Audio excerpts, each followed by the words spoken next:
नाज़रीन ते ख़बर मां शेयर कंदा आर्मी पब्लिक स्कूल पेशावर साने के 11 साल मुकम्मल थी विया। दहशतगर्दनि स्कूल ते हमलो करे मासूम ॿारनि समेत 147 ॼणनि खे शहीद कयो हो।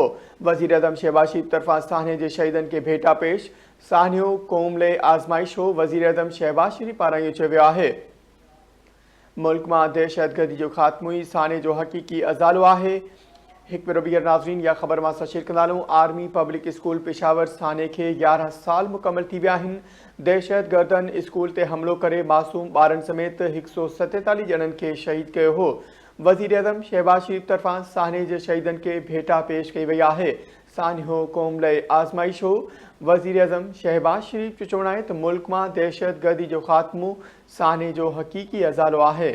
आर्मी पब्लिक स्कूल पेशावर साने के 11 साल मुकम्मल थी विया। दहशतगर्दनि स्कूल ते हमलो करे मासूम ॿारनि समेत 147 ॼणनि खे शहीद कयो हो।